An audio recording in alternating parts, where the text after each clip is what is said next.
Ants everywhere. The crawling little bastards both bite and sting. I suspect they also have a type of ultrasonic communication. I think I can almost hear some sort of high-pitched tone. It's more of a feeling around my inner ear rather than something I can actually hear. Okay, back up. Let me start from the library of carnivorous ivy and go forward from there. I hate these ants. Sorry, digression. But these things are so far on my bad side they couldn't see my good side with the Hubble Space Telescope. So, back at the library. I decided to go out scavenging, mostly to see what I could take back through the gate with me. A couple of containers, bowls, cups, anything to hold water wouldn't go amiss either. I can rig up a dew collection station, maybe, and have water trickle down to fill a jar or something during the morning hours, collect rainwater, and so on.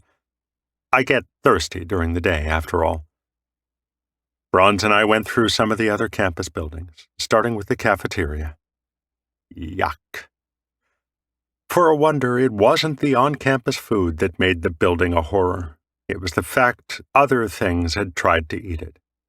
I don't know what all broke into the building to tear into the powdered eggs and freeze-dried everything else, but the creatures obviously decided to argue over who got the last of it.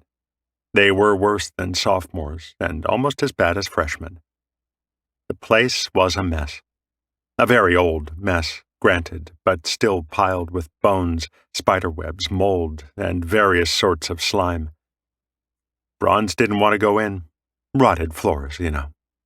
I didn't want to go in either once I had a look inside. I weigh a lot more than a human being, sure, but during the day I have to breathe. The cafeteria was never a good place for that. Besides, given the exposure to the elements and the various forms of foulness in there, I doubted any surviving container was anything I'd be willing to drink from. We skipped the building after a preliminary look and marked it off our list of places to scavenge. We moved on at Bronze's walking pace. She kept an eye on her footing. I kept both eyes on the rest of the world. Occasionally, I called a halt and searched buildings for salvage. There was nothing in the way of working mechanical or electronic devices. In the greater scheme of things, they simply didn't last very long when left to rot. There were some interesting gadget cases, though mostly lacking in controls of any sort. How do you use a device the size and shape of a wristwatch without controls? Touchscreen? Okay, but what about us fat-fingered types? Those are teensy little screens. What about the stylish-looking pendants and chokers in the ladies' section? They can't even see the screen if it has a screen. Voice control? Radio control implants? Wireless neural interfacing? Brainwave Bluetooth? I broke a couple of the defunct electronic gadgets open. The wristwatches and pendants and whatnot seemed to use the same clear crystal technology as the university computer, only much tinier. I missed it in the first one, and only caught it in the second one by a chance glint of the light. The computer chip was multifaceted, clear as glass, and about the size of a grain of table salt. I hate not understanding how they work. It frustrates and humiliates me. It makes me feel inadequate, and I already have enough issues on that front, thank you. During our scavenger hunt, we also stepped through a downtown park. I'll say this for postmodern city planning. They went to some effort to make the place walk-friendly. Wide sidewalks, frequent benches, public comfort facilities. Okay, yes, toilets, and small parks. There's something sad about an empty playground, though. All the equipment was intact, or mostly so. Enough to look old, instead of ruined anyway. There were slides, monkey bars, seesaws, swings, all the usual stuff. Why is that sad? Maybe because it's meant for children to play on.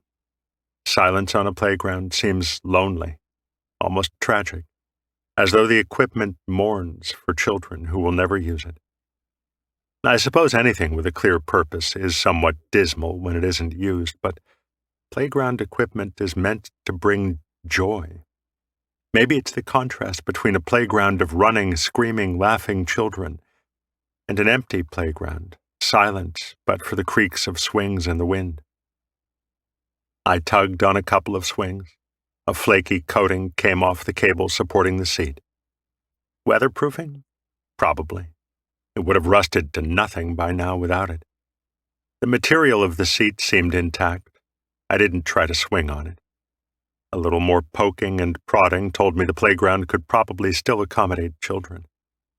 I'd want to go over everything metal with a wire brush first to check for rust and sharp bits, but the plastic part seemed solid enough.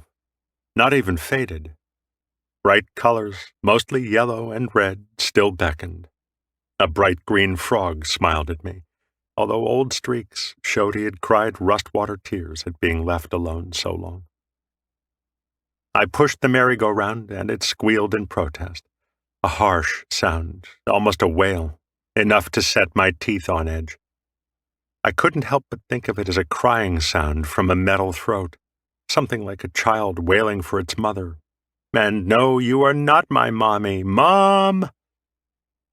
I almost shouted for my mommy as well.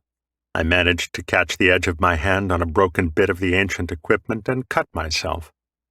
I sucked at the cut, spat, and examined the injury.